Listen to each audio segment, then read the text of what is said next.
Pour avoir aidé de nombreux violonistes à progresser, j'ai remarqué que même si chacun est différent, il a quand même des tendances communes.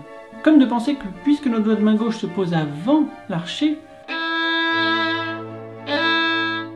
avant même de changer d'archet, on change de doigt.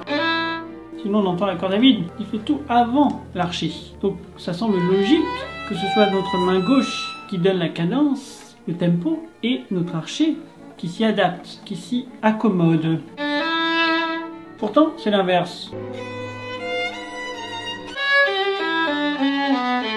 C'est l'archet qui donne la cadence. Pourquoi? Parce que l'archet est fusionné avec notre main. Donc, ça fait que le bras est 2 fois plus long, le bras droit, que le bras gauche, parce que le violon, c'est comme un 3e bras. Donc, il est interdépendant de notre bras gauche, et non fusionné avec. Donc, le bras gauche reste plus court, et donc moins puissant que le bras droit qui donne la vitalité, parce qu'on peut toucher les cordes du matin au soir, il ne se passera rien tant que l'archet, à part si on fait des pics, c'est quand même rare au violon. C'est l'archet qui va révéler le son. Et le son, c'est la base. Et vous le savez bien, il est impossible d'avoir 2 leaders sans que ça devienne chaotique. Donc il faut choisir entre le bras droit ou le bras gauche. Et comme le bras droit, on vient de le dire, est beaucoup plus puissant, beaucoup plus impactant, ce sera lui le leader. Et la main gauche accompagnera. Donc on sait où tombe chaque note dans l'archet. Les doigts ne se posent pas quand ils veulent, mais quand c'est le moment, à un certain emplacement d'archet.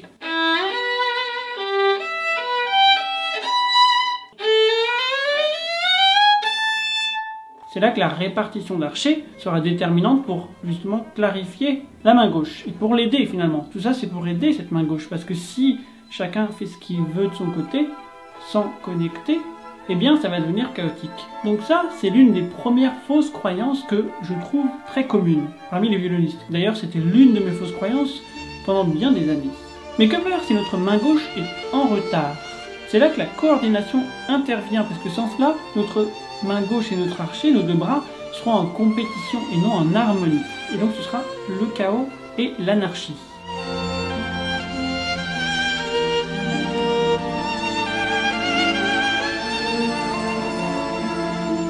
Difficile donc de progresser avec ce genre de fausses croyances. Alors nous pourrions essayer de détailler toutes ces fausses croyances, mais ce serait probablement long. Donc le mieux serait peut-être que je vous donne simplement les 2 clés indispensables pour progresser au violon. Ces 2 clés sont cependant les plus longues à acquérir et elles ne sont jamais totalement acquises.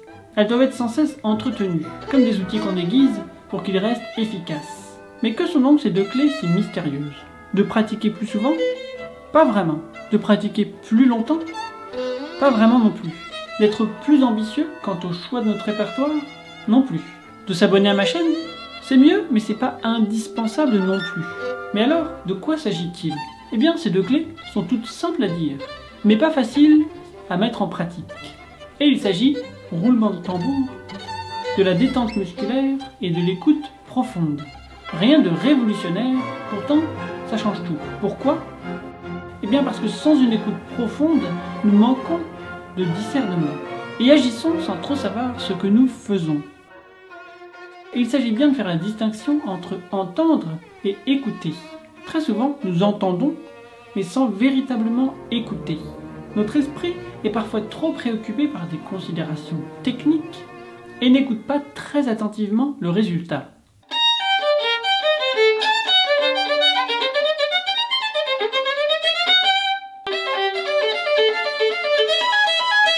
Pourtant, si nous ne sommes pas assez conscients de ce que nous produisons comme résultat,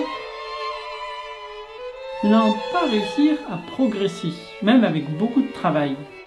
Et même parfois, nous allons prendre de mauvaises habitudes, à force d'entendre sans écouter, car nous allons nous habituer à entendre une sonorité peu raffinée et un jeu peu précis. Il s'agit donc d'écouter avec discernement, sans oublier que lorsque l'on joue, on ne se juge pas, nous sommes dans l'instant présent. Et non dans le passé à critiquer ce que nous avons fait, ou dans le futur à appréhender ce qui nous attend.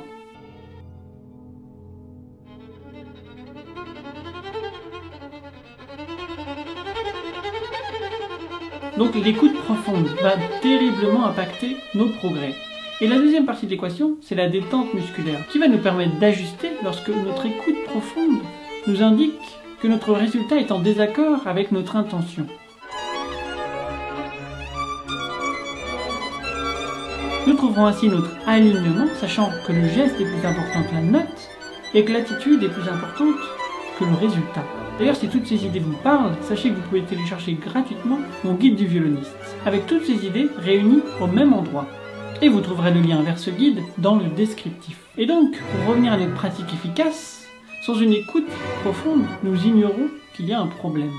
Et sans détente, nous ne pouvons pas ajuster à temps. C'est donc les deux faces d'une même pièce. Mais comment pratiquer cela concrètement? Pour l'écoute profonde, le mieux est d'observer notre sonorité, une fois libérée hors de l'instrument, lorsqu'elle se développe dans le monde physique, et son interaction avec l'environnement, son impact, son influence, son altération. Car oui, elle va influencer et elle sera influencée, selon la réverbération de la salle. Car même si la sonorité est invisible, elle est palpable.